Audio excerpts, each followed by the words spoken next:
Yes, of course. Yeah, we're happy to answer questions. Does anyone have a question? Professor, bon vivant, raconteur. Yes.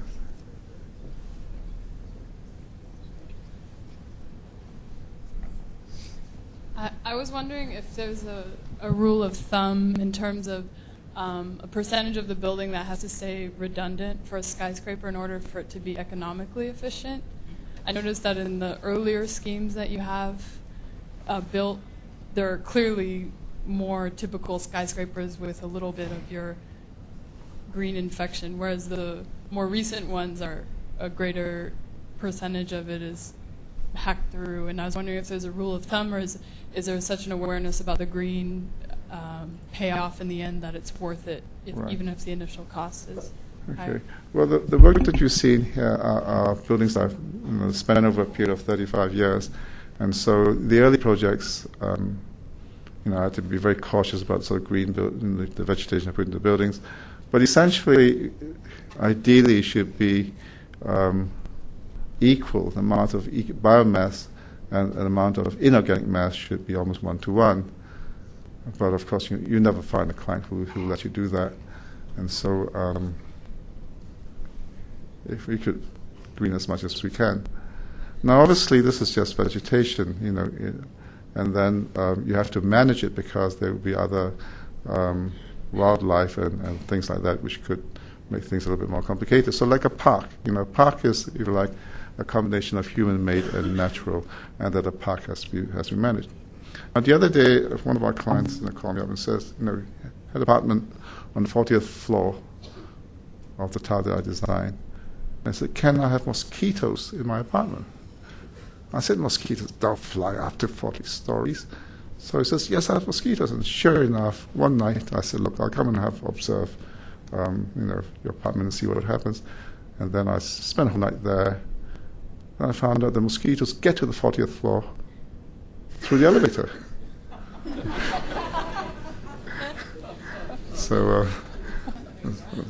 So what we've done is that we put some anti-mosquitoes, repellent in the elevators, and that solved the problem. Another question?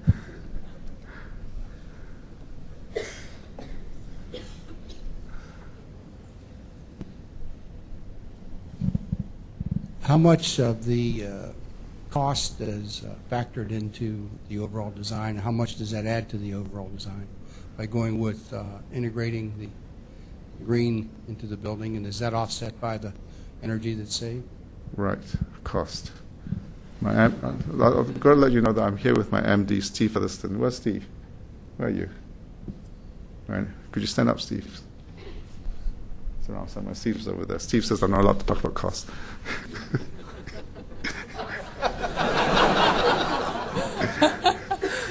Well, to illustrate, I think everything starts with budgeting. And so I read a research report written by the Green Building Council that says that for silver-rated buildings, you should budget between 10% to 15% above the standard industry for that particular building type. And so, for instance, if you're doing a tower in New York and it costs $350 per square foot or $400 per square foot, then you have to budget maybe 10-15% on top of that to get silver rating. So you want gold ratings between 50 to 20%, and if you want to have platinum rating, you're talking about 25% above industry standard for that building type. Now we're talking about beyond LEED.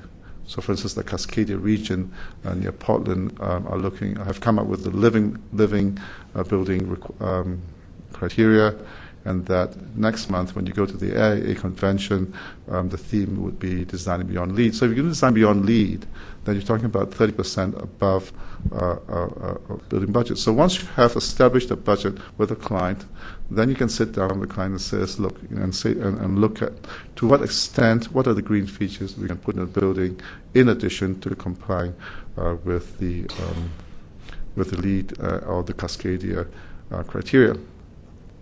Theoretically, as you can see, you can read some of my books, that a truly green building doesn't exist today. We don't have the budget to do truly green building. It's probably about 3-4 times the industry standard. And so what we can achieve is really as green a building as we can within the budget that we have for the client. And so cost control is extremely important at the outset and in controlling and designing green buildings. That's all right, isn't it, Steve? That's all right. Another question? Haven't lost any clients there.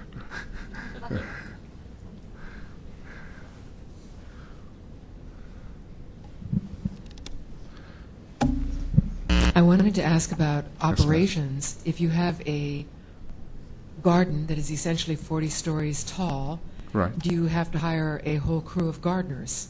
And do the plantings deteriorate over time? Do they have to be bonsai'd?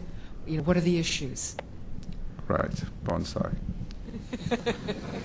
Big roots. You know, talking about bonsai, there was this Japanese architect, and I won't mention his name whatsoever, who gave a lecture at an exhibition in London, and then the next day, there was this. We have this sort of smart rag called building design, and building design had reported on the lecture. It says sumo talent, sumo ambition, bonsai talent. I'm sure it applies to me as well. Sorry. Well, first of all, you have to choose the right species, and you have to look at the orientation of the sun, because generally, if you are in New York, you're about 56, 58 degrees above the equator, and you are nearly a cold climate. And most of the sun is on the south. So where you put the vegetation has to be on the south side of the building. Although, if it is possible, you have a good landscape architect that you can put vegetation on the north facade and still grow. Then, having chosen, having established which part of the site you're going to have the vegetation, next thing you need to do is to choose the species that are hardy enough that will survive in the upper parts of the building. And so, for instance, what you don't want is to have flowering species which die during the winter time. You want to choose hardy species that you find along railway lines, along hedges, along sides of the road, and species that will survive in the upper parts of the building. Then you have to notice, you have to be aware that the planting cannot go too far inside the building, because when it goes too far inside the building, it doesn't get enough sun, and so it cannot survive. Then you have to look into the way the species are maintained, especially during winter, because they'll sort of get frosted up. And so now it is possible. We've done some studies, for instance, for a project in Beijing in really cold conditions, which are minus 20 or so, that species that will survive over the winter period. And then you have to look into the effects of wind on the upper parts of the building.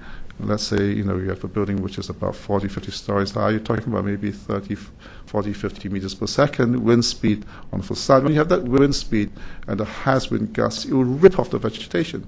And so what you need to do is to have windbreaks, like what you have in airports, those little sort of curved sort of half pipes, which sort of breaks the wind into little eddies, so reduces the impact on the outside of the building. Or the other thing you could have is like what you have in Hawaii, which is shutters on the outside. So when you have heavy wind, you pull the shutters over the balconies or terraces to stop the wind affecting the vegetation. But I would propose that in a climate like what you have in New York, you have a cold winter and a hot summer, and what you should have is an external skin of glass between the outside and the inside. So during the windy periods of the year, or during the day, or during the season of the year, the glass would be shut. And then what you want to do is open them during the mid-season, because that's the best time of the year.